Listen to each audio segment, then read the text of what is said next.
Hey guys, how's it going?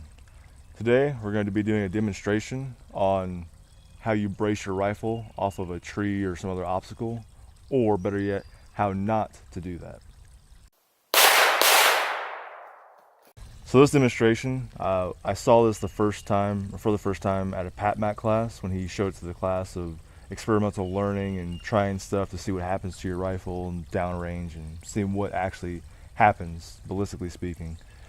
So I've never even thought about it. It never occurred to me to not do this, but once he demonstrated it, it was really clear it's really important not to do this. This being, when you brace your rifle off of a tree, in this case, you want to make sure you brace it off the rail. You don't want to come back and brace it off the barrel. Reason being, bracing off the barrel will throw off your shots. Bracing off the rail is less likely to, and probably can't happen if you have a free float handguard like this, right? So rails are really good because they give you real estate to mount stuff on. They're really good for getting a nice extended purchase and getting really on the rifle, but they also give you a place to brace off of. So if you look, you'll see the barrel, it flexes, right? And that's what we're talking about when we're bracing off of a tree. If you brace off like this and kind of give yourself a shelf, it's really secure and a lot more secure for shooting at distance than just holding the rifle outright.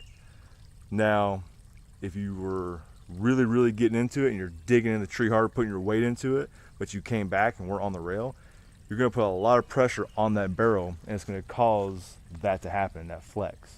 And it's natural. The barrels are going to flex because any slow-mo video you see, you'll see the barrel of a rifle or a gun do this because it's meant to do that. The longer the barrel, the more that's going to happen. So the more effect it could have at further distances.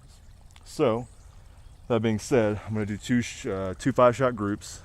One brace off the rail, one off the barrel, and really digging in and getting tight to brace the rifle down. Because it's tempting to do that, and it gives you a really secure feeling, a way to make a shot without your heart rate, your breathing, your body moving, wind, pick a thing, moving your reticle even more than it has to if you're trying to make an extended shot.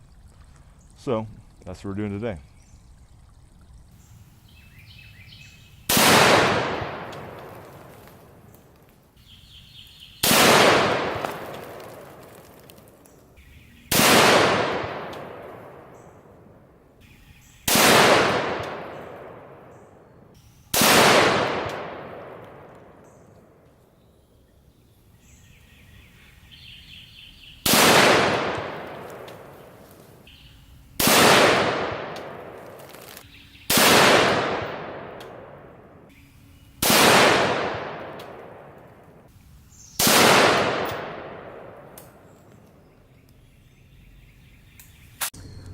Alright guys, so you saw me shoot the two 5-shot groups at 50 yards, about 50 yards.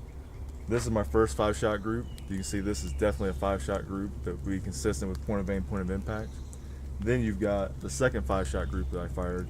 You can see, bracing off the barrel, pulling pressure towards me from the shoot footage, pushing the barrel in that direction. It pushed my shots over, and in this case, it pushed them up too.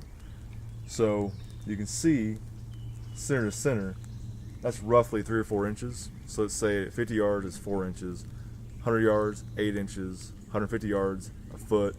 You can see that at extended ranges, it's really important not to brace off your barrel when you can avoid it, because it's going to have an impact. Now granted, I was intentionally putting weight and pushing into the barrel to make the point very clear to demonstrate what I'm talking about. So what you should do is, at your range, if it's allowable, you need to do this yourself. If you're on a bench rest, get an ammo can and brace off the ammo can from the barrel and the handguard and see what happens with just light pressure, bracing down hard like you normally would, in different ways to see how much of a shift you have at these distances, so we know your rifle and what it does in this scenario. So that being said, guys, that's all I got. Appreciate y'all watching. Y'all take it easy. Cool. I'm good with that. You good with that? And now it's raining. Let's get your shit out. I got that.